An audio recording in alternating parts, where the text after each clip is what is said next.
soit le roi des cieux, béni soit le Seigneur des seigneurs. Nous voulons le bénir, nous voulons le louer, l'élever, le glorifier ce matin. Commencez par ce chant, louange et gloire à son nom. Oh, béni soit le roi de gloire. Merci Seigneur. Louange et gloire. Louange et gloire à son nom. Alléluia. Alléluia. Seigneur de l'univers. Alléluia. Alléluia. Louange et gloire à ton nom.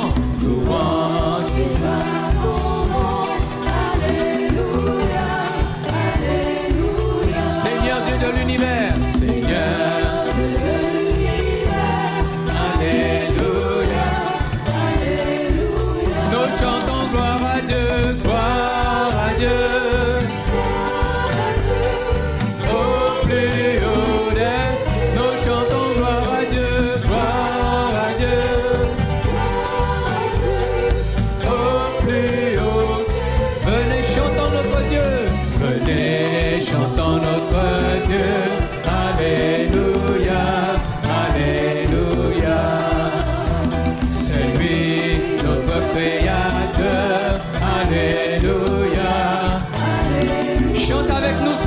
Gloire à Dieu, gloire à Dieu, gloire à Dieu, au plus haut des, oui, chantons gloire à Dieu, gloire à Dieu, au plus haut des cieux. Pour nous il fit des merveilles, pour nous il fit des merveilles. Alléluia Jésus, éternel est son amour, éternel est son amour. Alléluia. Alléluia. Nous chantons gloire à Dieu, gloire à Dieu. Gloire à Dieu. Au plus haut des, nous chantons gloire à Dieu.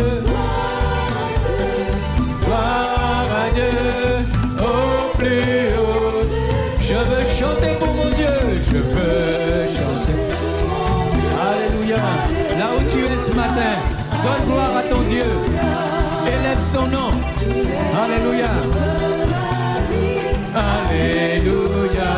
Alléluia. Nous chantons gloire à Dieu. Gloire à Dieu.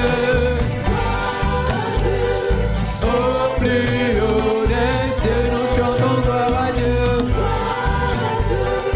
Gloire à Dieu. Au plus haut. Pour nous, il fit des merveilles. Pour nous, il fit des merveilles. Alléluia. Alléluia. Éternel est son amour. Alléluia. Alléluia. Nous chantons gloire à Dieu. Gloire à Dieu. Au plus haut des cieux, nous chantons gloire à Dieu. Au plus haut des cieux, je veux chanter. Je veux chanter pour mon Dieu. Alléluia. Alléluia. Tous les jours de ma vie. Tous les jours de ma vie. Alléluia. Nous chantons gloire à Dieu, gloire à Dieu, gloire à Dieu, au plus haut des cieux, oh gloire, gloire à Dieu, gloire à Dieu, au plus haut, encore gloire à Dieu, gloire à Dieu, gloire à Dieu, au plus haut des cieux, nous chantons gloire à Dieu, gloire à Dieu. Gloire à Dieu, au plus. Une dernière fois, gloire à Dieu. Gloire à Dieu, gloire à Dieu, au plus haut des cieux, nous chantons gloire à Dieu. Gloire à Dieu, gloire à Dieu, au plus haut des cieux. Alléluia, Seigneur, tu es digne de gloire, digne d'honneur et digne de louange. Alléluia.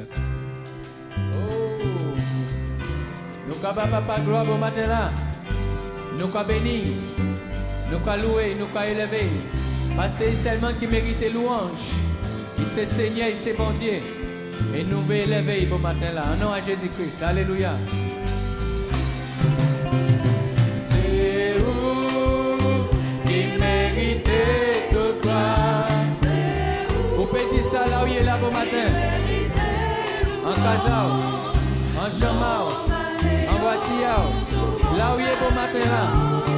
Vous pouvez dire que c'est qui mérite gloire.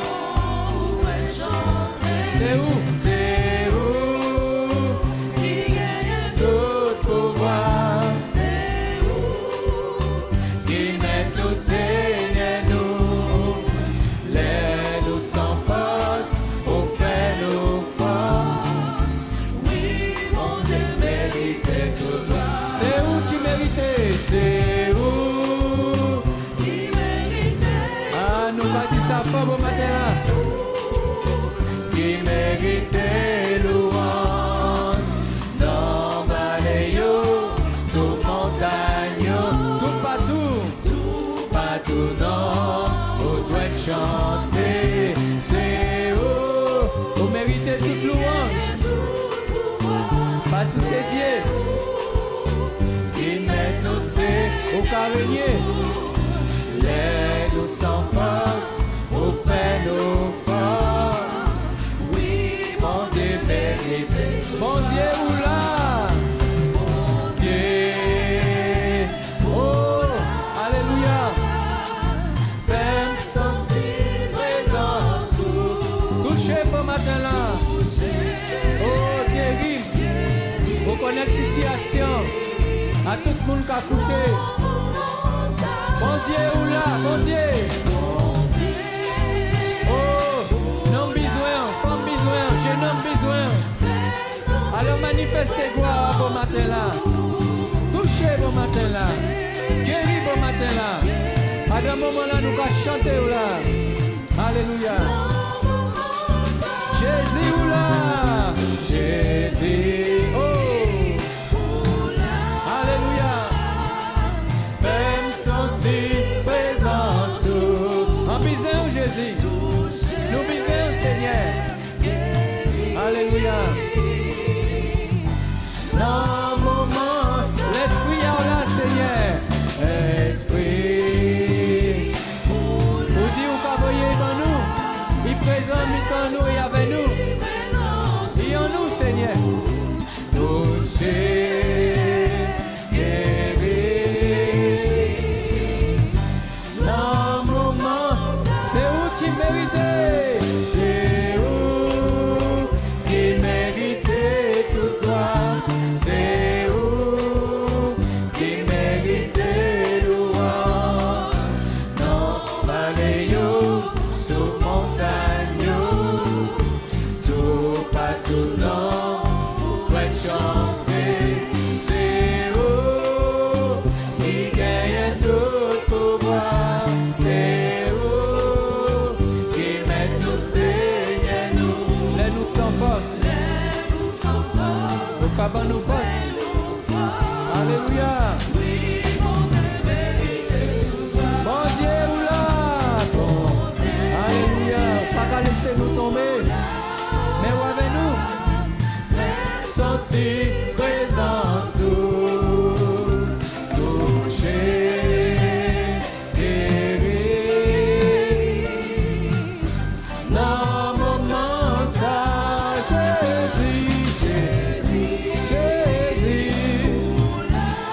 Alléluia, fais sentir présence, toucher, guérir. Dans moment ça, esprit à bon Dieu, Saint-Esprit à bon Dieu, à dans l'église, il y avait nous. Alléluia. Dans moment ça, en dernière fois c'est où? C'est où qui méritait tout gloire. C'est où qui méritait louange. Non, pareil, sous montagne, tout pas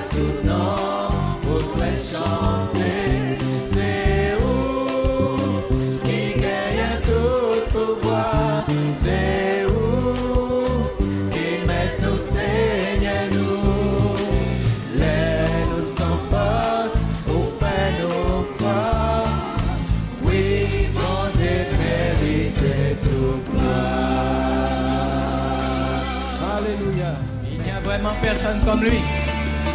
Et nous voulons le dire ce matin. Nous avons eu beau chercher, nous avons eu beau fouiller, nous avons eu beau tourner, nous n'avons jamais trouvé quelqu'un comme lui. Alléluia. Oh! Il n'y a jamais personne comme Jésus. Il n'y a jamais personne comme Jésus. Il n'y a jamais personne comme Jésus. Il n'y a jamais personne. Dis-le avec nous ce matin, il n'y a jamais personne. Il n'y a jamais personne comme. Oh, là où tu es, tu peux te lever, tu peux danser et célébrer ton Seigneur. Il n'y a jamais personne comme Jésus. J'ai cherché, personne, j'ai fouillé,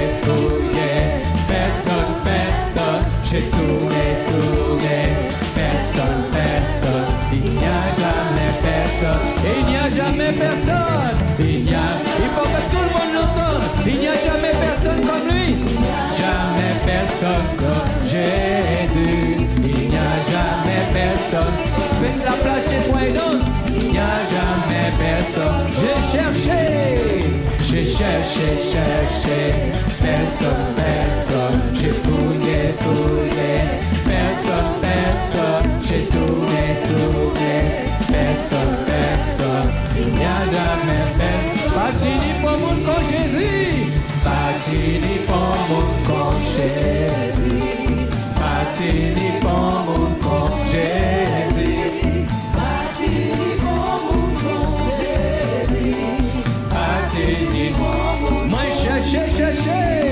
Moi cherché, bon, moi fouillé, bon, moi tourné, bon, patini pour moun, alléluia, patini pour moun koni, il patini pour moun, on peut dire ça haut et fort, sans vérité, alléluia, patini pour moun qui monte au ciel, qui descend sur la terre, et qui vient montrer, gloire à mon Dieu en mi-temps nous.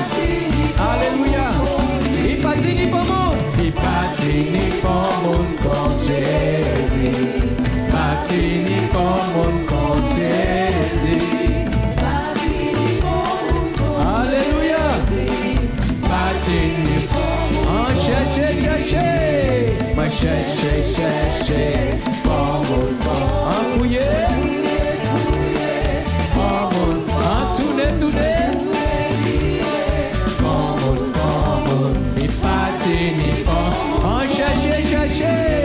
On chercher, bon, en fouiller, bon, en tourner tout partout, mais en pas trouver, il n'y a personne comme Jésus, il n'y a vraiment personne comme Jésus, alléluia, il n'y a jamais personne. C'est une vérité essentielle. Alléluia. Il n'y a jamais personne. Il n'y a jamais personne comme Jésus. Il n'y a jamais personne comme Jésus.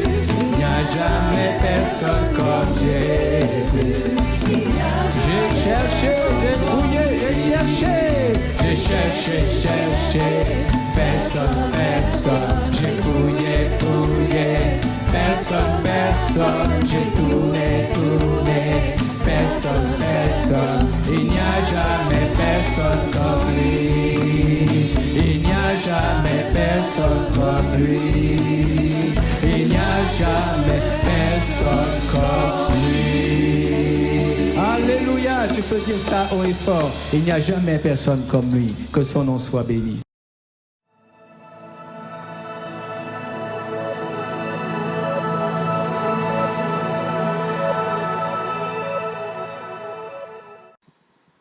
Je vous salue au nom de Jésus, que la grâce de Dieu soit sur chacun. Nous voulons saluer ceux qui nous suivent sur Internet, soyez bénis. Alors aujourd'hui, nous allons parler du combat, mener le combat. En tant qu'enfant de Dieu, en tant que croyant, en tant que chrétien, nous sommes amenés à mener le combat. Et 2 Timothée 4, verset 7 va nous dire, et c'est Paul qui va le dire, à Timothée.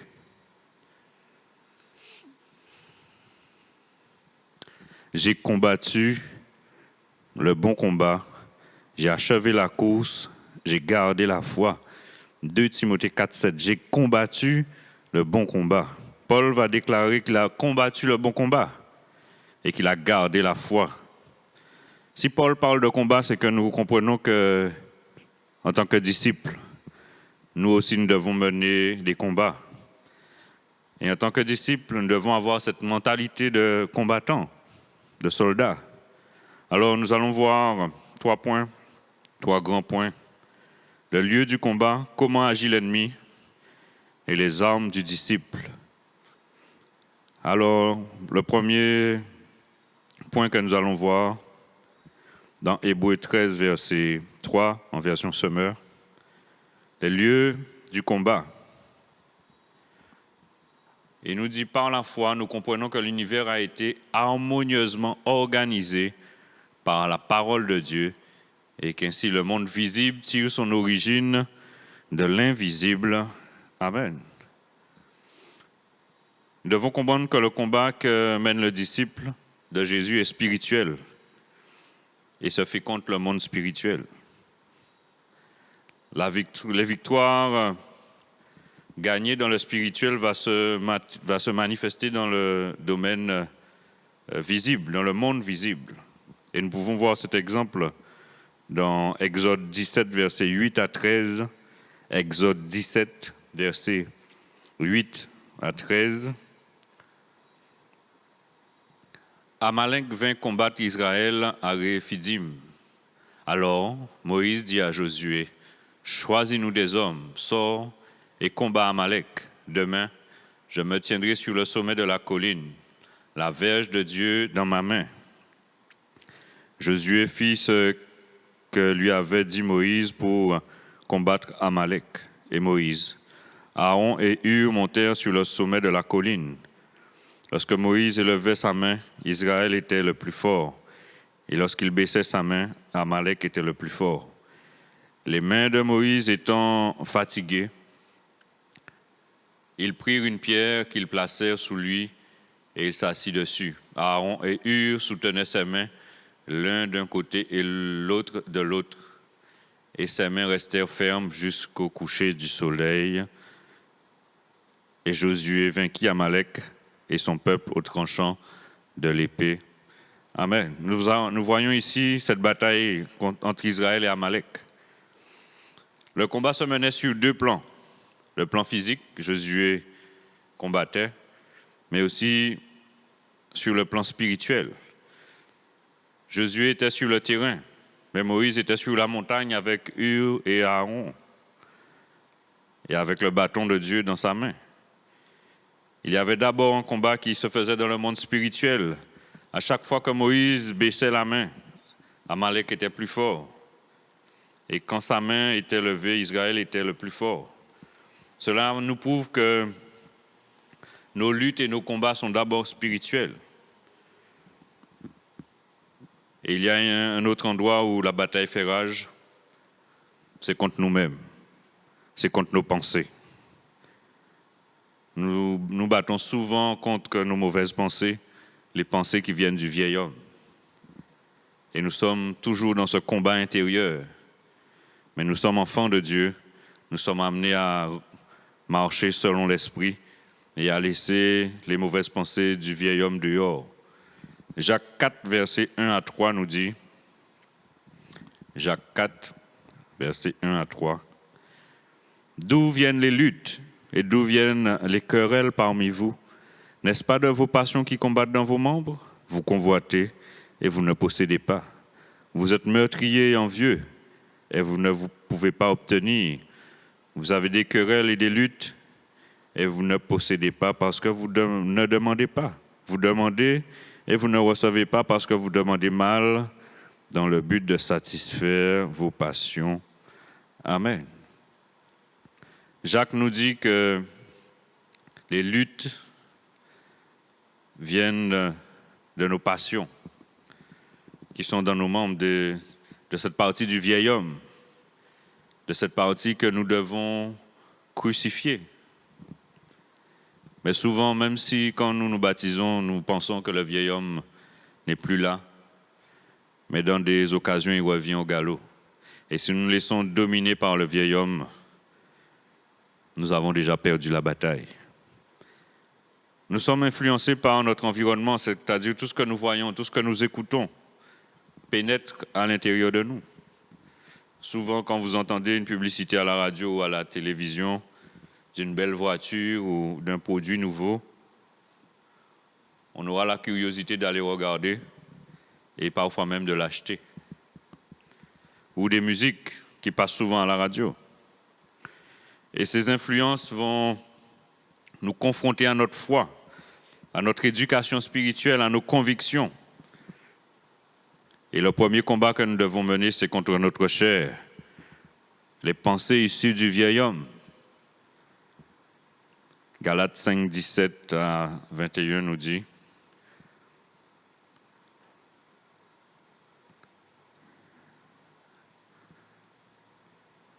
car la chair a des désirs contraires à ceux de l'esprit et l'esprit à ceux de contraires à la chair. Ils sont opposés entre eux, afin que vous ne fassiez point ce que vous voudriez. Si vous êtes conduits par l'esprit, vous n'êtes point sous la loi. Verset 19. Or, les œuvres de la chair sont manifestes. Ce sont l'impudicité, l'impureté, la dissolution, l'idolâtrie, la magie, les inimitiés, les querelles, les jalousies, les animosités, les disputes, les divisions, les sectes, l'envie, l'ivrognerie, les excès de table, les choses semblables. Je vous dis d'avance, comme je l'ai déjà dit, que ceux qui commettent de telles choses n'hériteront point du royaume de Dieu. Amen. Celui qui est dominé par sa chair est déjà perdant dans le combat. Les œuvres de la chair vont ouvrir des portes aux attaques du diable.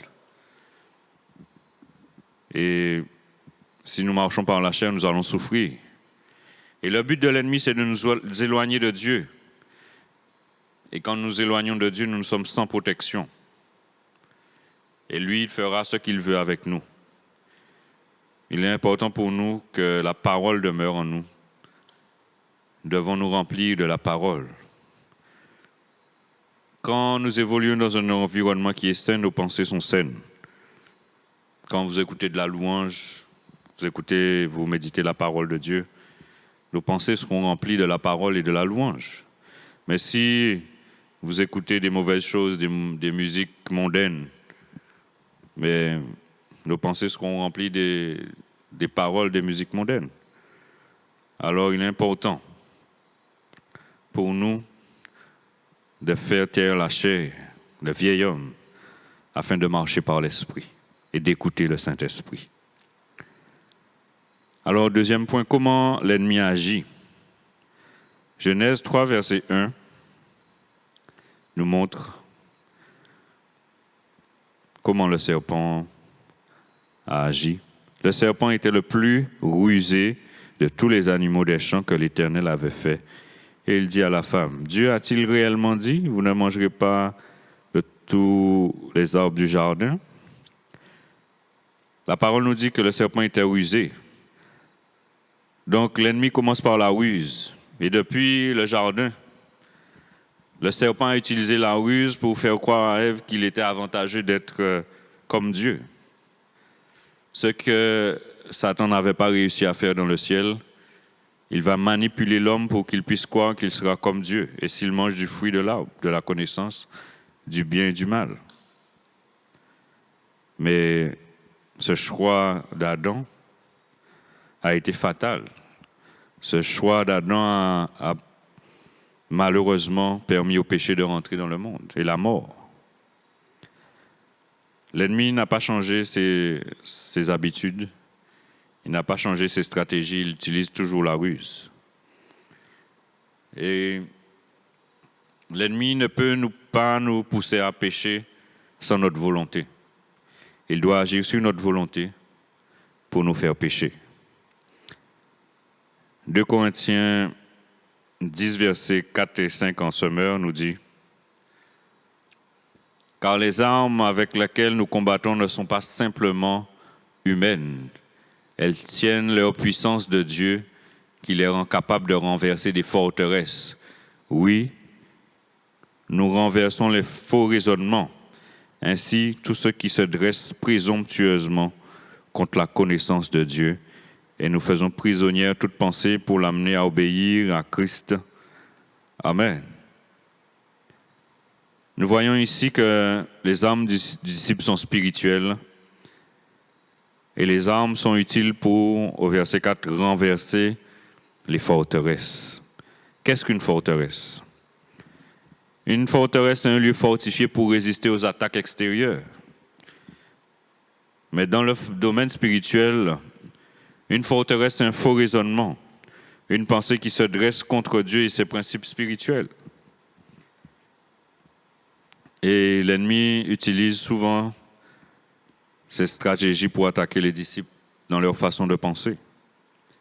En informatique, on appelle ça un cheval de Troie. On va recevoir un email avec une pièce jointe et dès qu'on clique dessus, le virus va s'installer sur l'ordinateur. Il est important pour nous de faire attention à ne pas mettre en doute la parole de Dieu ou de retirer de la parole ce qui ne nous plaît pas ou de raisonner, de philosopher sur la parole. La philosophie fait appel à un raisonnement humain. On peut même douter de l'autorité de la parole.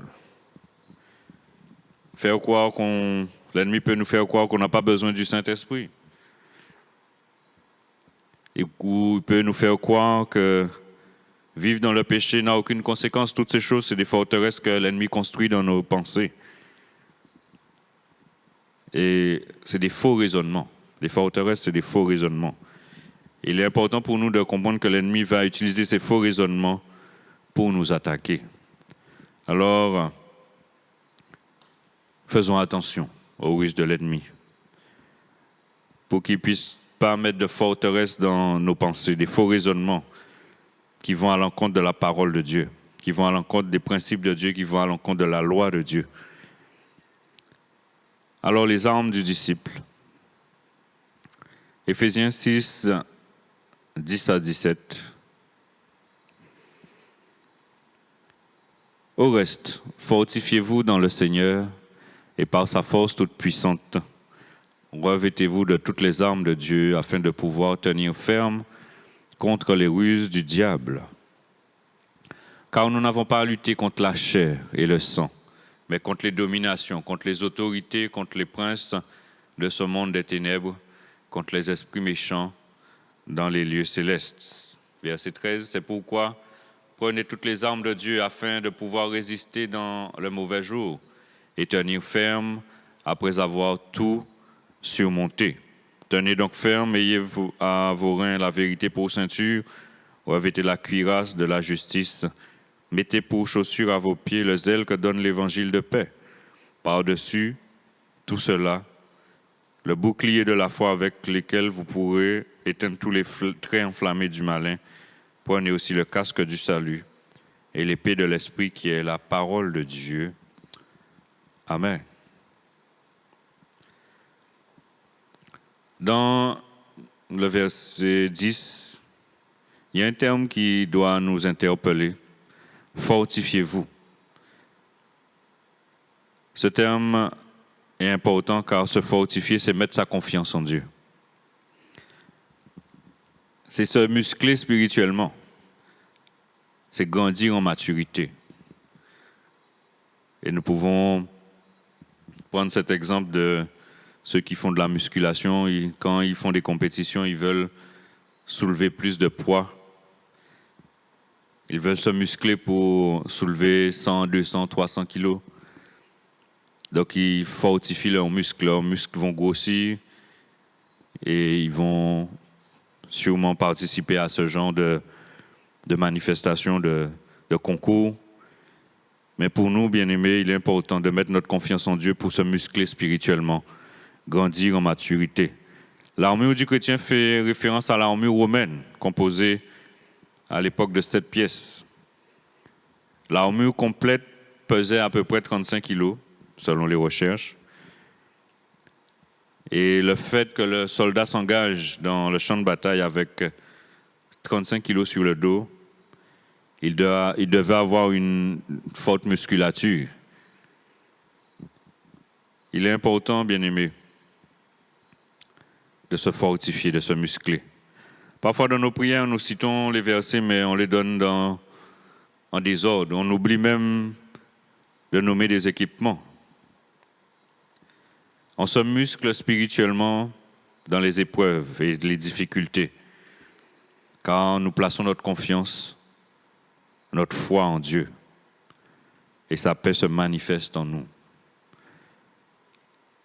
Au verset 11, il va nous dire « Revêtez-vous ». Pour se revêtir, il faut être fortifié. Il faut être musclé. Pour porter une charge, il faut avoir le dos assez solide. Quand Jésus est sorti du désert, où il a été tenté, il était revêtu de la puissance de l'Esprit. Se revêtir de la puissance de Dieu pour avoir la force de tenir ferme. Et tenir ferme n'est pas juste une position, garder une position ou subir. Mais tenir ferme, c'est avancer, malgré la difficulté. Il est important pour nous de tenir ferme. Mais tenir ferme, je le rappelle, ce n'est pas juste garder notre position, ne pas subir les attaques, mais avancer malgré la difficulté. Et quand nous citons Gédéon, avec ces hommes, ils étaient fatigués, mais ils étaient poursuivants toujours. Alors que nous puissions tenir ferme et avancer, garder notre position et avancer malgré les difficultés. Au verset 12, il va nous dire « Car nous n'avons pas à lutter contre la chair et le sang, mais contre les dominations, contre les autorités, contre les princes de ce monde des ténèbres, contre les esprits méchants dans les lieux célestes. » Amen. La parole nous dit que nous n'avons pas à lutter contre les hommes sur le plan physique, mais dans le domaine spirituel.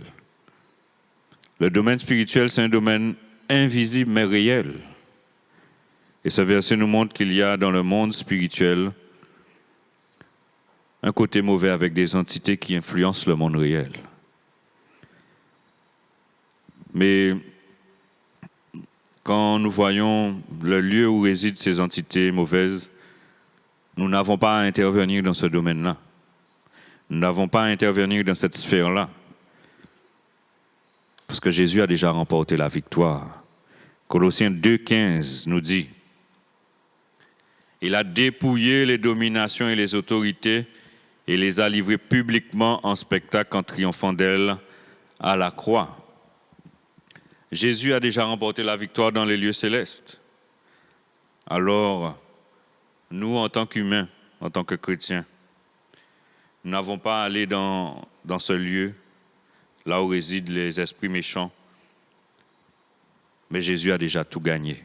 Il a déjà remporté la victoire. Nous n'avons pas à attaquer les entités dans le monde spirituel mauvais, dans les lieux célestes. Parce que si nous le faisons, et si vous le faites, on s'expose à des représailles. Jésus nous a donné une autorité sur le monde visible pour agir. Luc 10, 19 nous dit, Luc 10, 19, « Voici, je vous ai donné le pouvoir de marcher sur les serpents et les scorpions et sur toute la puissance de l'ennemi, et rien ne pourra vous nuire. » Dans ce chapitre, si nous lisons le chapitre 10 de Luc, Jésus va déléguer son autorité aux disciples pour agir sur la terre. Dans les endroits où ils vont évangéliser, Jésus leur a donné l'autorité pour guérir les malades et pour chasser les démons. Jésus n'a pas donné aux disciples l'autorité pour agir dans les lieux célestes mauvais. L'influence des ténèbres va diminuer parce que les hommes se convertissent, parce que les âmes se tournent vers Dieu. Alors, il est important de revoir nos positions, de revoir nos façons de penser, de nous revoir nos combats, parce que nous pouvons prier contre ces entités mauvaises, contre les démons, contre les esprits méchants dans les lieux célestes. Mais nous allons perdre beaucoup de temps. C'est quand nous évangélisons, quand nous sommes au service de Dieu, quand l'ennemi peut paraître devant nous, nous avons cette autorité sur terre pour les chasser. Mais nous n'avons pas d'autorité dans le lieu où il réside. Au verset 14, il nous dit « Tenez ferme, tenez donc ferme. Ayez à vos reins la vérité pour ceinture. Revêtez la cuirasse de la justice. Mettez pour chaussure à vos pieds le zèle que donne l'évangile de paix. Prenez par-dessus tout cela le bouclier de la foi avec lequel vous pourrez éteindre tous les traits enflammés du malin. Prenez aussi le casque du salut et l'épée de l'esprit, qui est la parole de Dieu. » À partir du verset 14, nous voyons l'équipement du croyant. Et le premier équipement, au verset 14, il nous dit la ceinture de vérité. La vérité, c'est la parole de Dieu, la parole écrite. La ceinture de vérité, c'est la parole, c'est la Bible. Et c'est l'arme la plus importante pour le disciple, car selon le modèle du soldat romain, la ceinture servait à attacher la cuirasse, servait aussi à porter l'épée parce qu'il y avait un fourreau. Et la ceinture aussi porter le bouclier. Il est important aussi, et le noter, la ceinture est importante parce que la cuirasse était faite de 2 éléments. Et il est important que la ceinture puisse serrer la cuirasse pour que la cuirasse ne puisse pas se défaire dans les combats. Alors, revenons à nous-mêmes, là, aux disciples. Ça revient à dire que ne pas méditer la Bible est dangereux pour le disciple. C'est comme si on n'avait pas de ceinture. C'est comme conduire sans permis. Alors, il est important de mettre cette ceinture de vérité, méditer la parole, parce que c'est l'arme la plus importante. C'est l'élément le plus important qui va être pour nous, en tant que chrétiens, une arme. Souvenez-vous que Jésus a toujours cité la parole devant Satan. Alors la cuirasse, je disais tout à l'heure, de la justice est composée de 2 parties, l'avant et l'arrière. Et la justice de Dieu, c'est cet acte d'amour qu'il a envers nous, nous qui avons choisi Christ. Car le sacrifice de Jésus nous rend justes devant Dieu. Et nous saisissons cette justice par la foi. Romains 3, 21 à 24, en sommaire, nous dit, Romains 3, 21 à 24, « Mais maintenant, Dieu a manifesté, sans faire intervenir la loi, la justice qu'il nous accorde, et à laquelle les livres de la loi et les prophètes rendent témoignage. Dieu déclare les hommes justes par la foi en Jésus-Christ, et cela s'applique à tous ceux qui croient, car il n'y a pas de différence entre les hommes, car tous sont péchés, en effet, et sont privés de la gloire de Dieu. Et ils sont déclarés justes par sa grâce. C'est un don que Dieu leur fait par le moyen de la délivrance apportée par Jésus-Christ. Amen. La justice de Dieu a été manifestée en Jésus-Christ et le sacrifice de Jésus nous rend justes pour celui qui accepte dans sa vie. Nous étions tous des condamnés à mort. Nous vivions dans le péché. Mais comme nous avons reconnu notre état et nous avons accepté de suivre Jésus, nous avons l'espérance de la vie éternelle. Jésus nous a justifiés à la croix par amour. En Jésus, nous sommes déclarés justes. Alors, Dieu le Père ne voit plus notre péché. Il ne suffit pas juste d'accepter Jésus en tant que juste, en tant que justifié, nous devons vivre d'une certaine manière. Alors, devons-nous revêtir de cette cuirasse de la justice. Il y a aussi les chaussures que donne l'évangile de paix. Pour le soldat romain, les chaussures avaient une grande importance. Elles servaient à protéger les pieds. Elles avaient des semelles cloutées avec des clous pour passer dans les endroits rocailleux, les endroits difficiles. Le zèle, c'est l'empressement, c'est la odeur à annoncer la bonne nouvelle. Cette bonne nouvelle donne la paix à celui qui accepte le prince de paix, car Christ est mort pour nous. Comme cet exemple de Paul. Paul qui était zélé dans le pharisianisme. Jésus l'a touché. Jésus l'a appelé pour être cet apôtre rempli de zèle, d'empressement, à propager la parole. Et grâce au zèle de Paul, nous, jusqu'ici dans notre petite Guadeloupe, nous avons bénéficié de la parole, de l'évangile. Alors nous devons avoir du zèle pour annoncer l'évangile, afin que le royaume de Dieu puisse grandir, afin que Dieu puisse sauver, parce que Dieu n'a pas fini de sauver. Il y a aussi le bouclier de la foi. Le bouclier d'un soldat romain servait à le protéger entièrement, car le bouclier était à sa taille. Et le bouclier devait avoir un entretien régulier pour le rendre efficace au combat. Quand nous grandissons dans la foi, les autres équipements que nous avons cités sont protégés. Par exemple, notre zèle ne va pas diminuer. Quand notre foi grandit, nous avons plus de zèle. Quand notre foi grandit, nous gardons la parole. Parce que la foi vient de la parole, dans Romains 10, 17. Et le bouclier, selon les recherches, selon l'histoire, devait être continuellement imbibé d'huile parce que le bouclier était recouvert de cuir. Et l'huile permettait au cuir de ne pas craquer, se déchirer. Et si le cuir se déchirait, c'était un peu dangereux sur le champ de bataille. Dans la parole de Dieu, l'huile est synonyme d'onction et du Saint-Esprit. Pour que notre foi ne défaille pas pendant les combats, il nous faut être remplis du Saint-Esprit.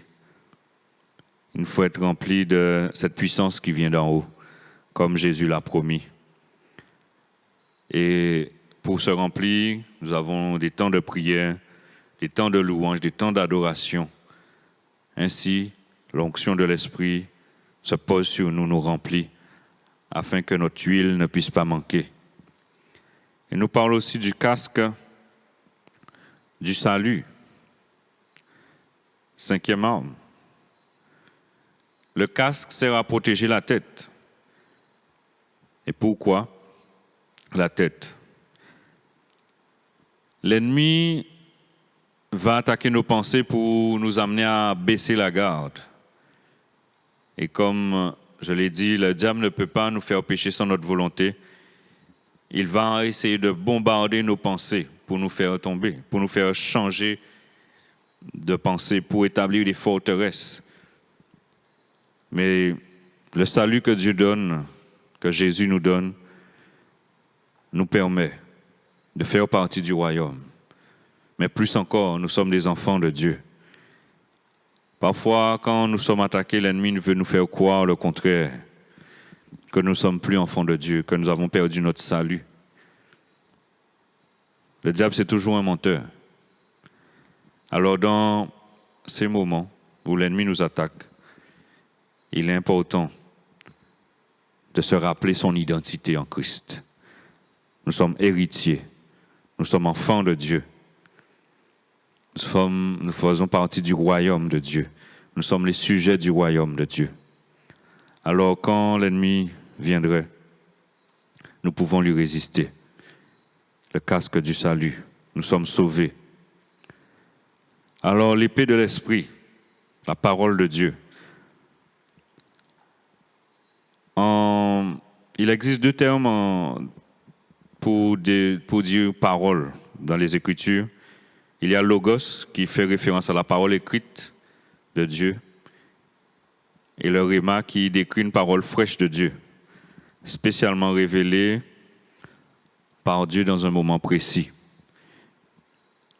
Et ici, l'épée de l'esprit, le terme grec, c'est le rhéma.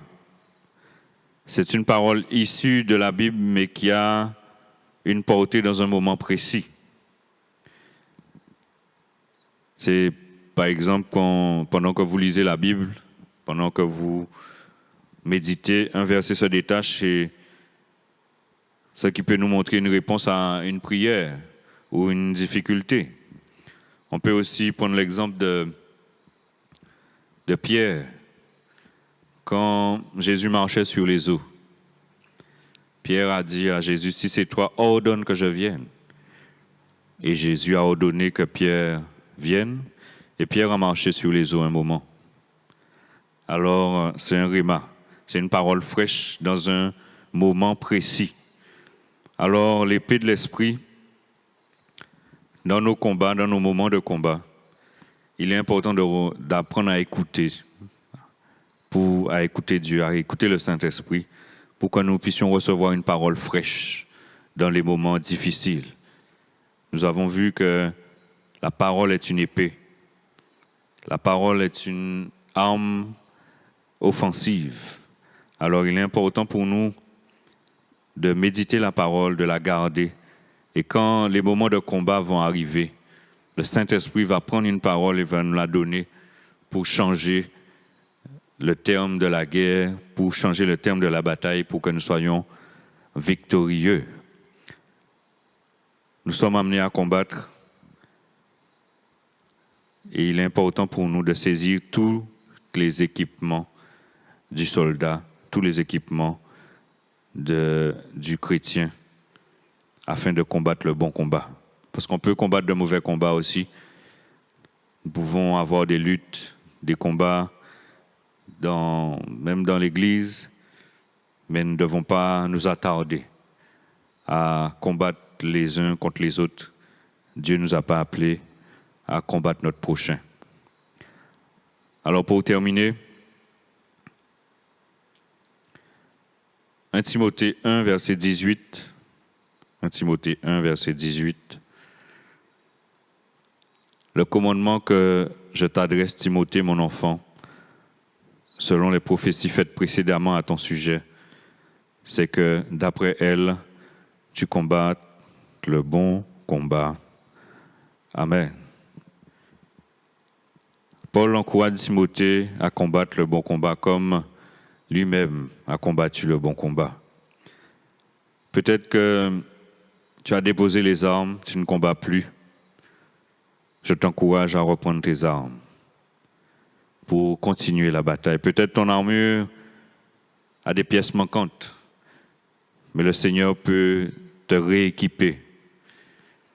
Ou peut-être que tu n'utilises pas tes armes de la bonne façon.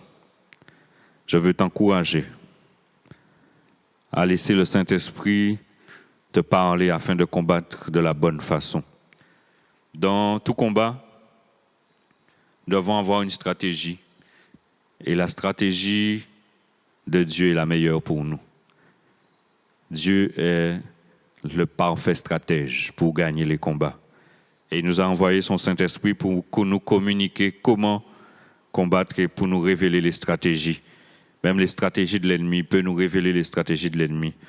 Alors je veux t'encourager à combattre le bon combat de la bonne façon en utilisant les armes de Dieu. Tu n'es pas n'importe qui, tu es un soldat. Quand tu as accepté Christ dans ta vie, tu es rentré dans l'armée du Seigneur pour mener le bon combat. Alors, reprends tes armes et bats-toi. Jésus a déjà remporté la victoire dans le ciel, mais nous, sur la terre, nous aurons à combattre les forteresses que l'ennemi met dans nos pensées. Nous aurons à combattre les entités mauvaises, les démons quand nous évangélisons.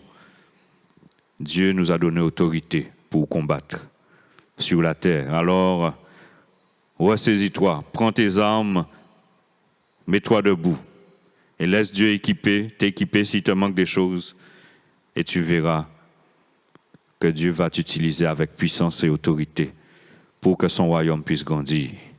Amen. Seigneur, je veux prier, Père, pour chacun.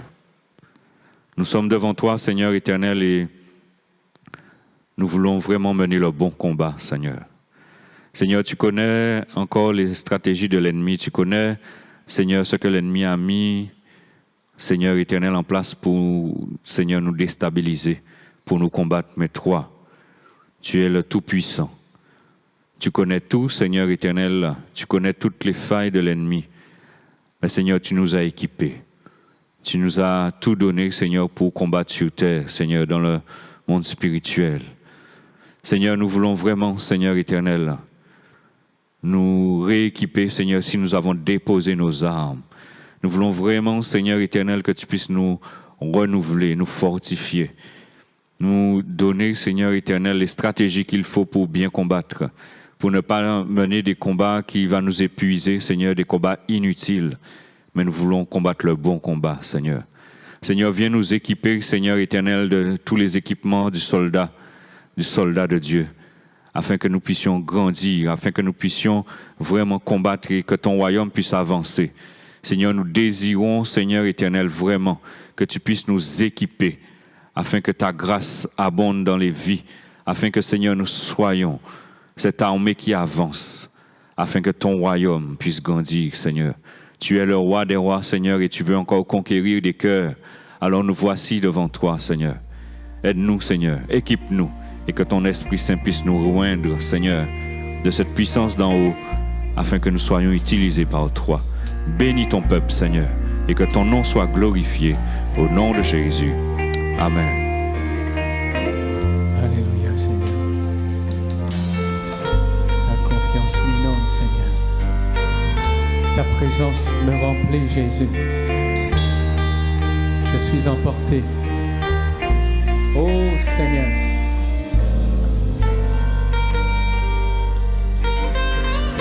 Oh, Jésus.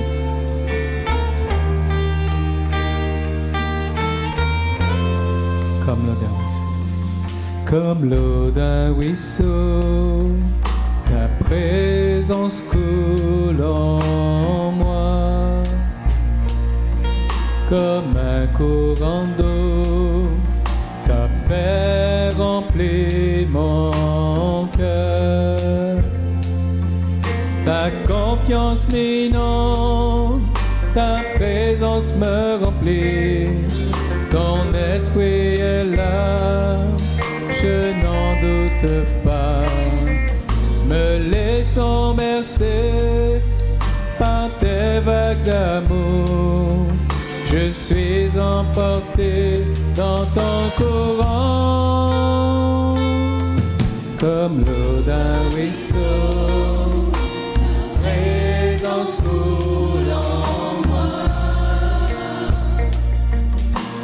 Comme un courant d'eau, ta paix remplit mon cœur. Ta confiance inonde, ta présence me remplit.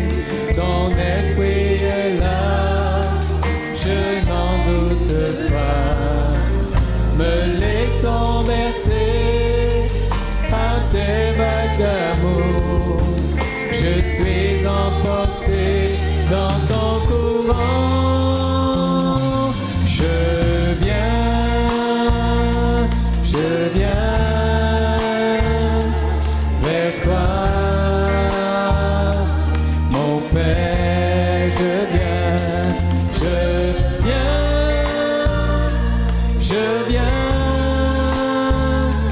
vers toi,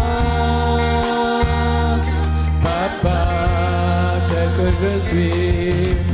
tel que je suis, je viens vers toi pour me blottir dans tes bras d'amour, tes bras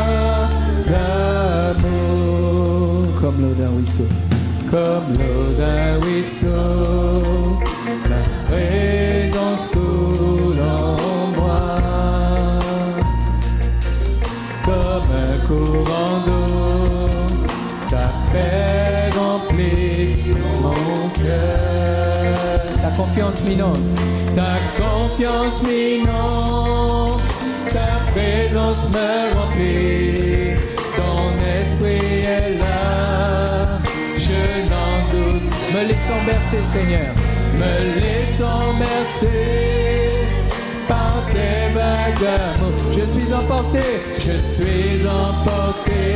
dans ton courant. Je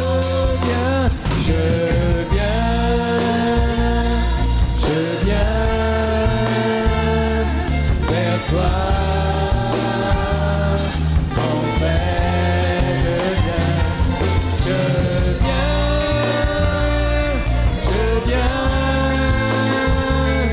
vers toi, Papa, tel que je suis, je viens vers toi pour me blottir dans tes bras d'amour. Tel que je suis, je viens vers toi pour me blottir dans tes bras d'amour. Tes bras d'amour, je viens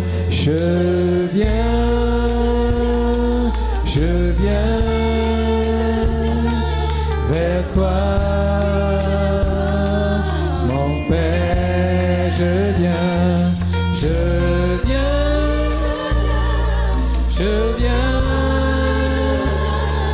vers toi, Papa. Je viens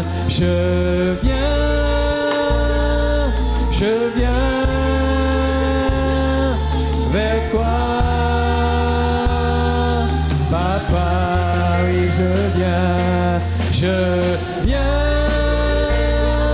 je viens vers toi, Papa, tel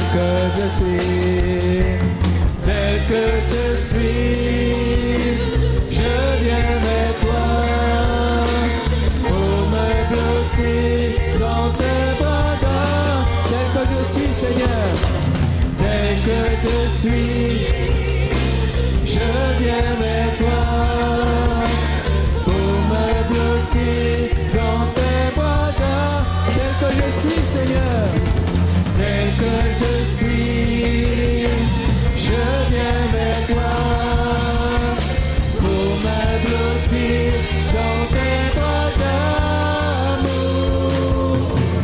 Tes bras d'amour. Alléluia, gloire à Dieu. Merci Seigneur.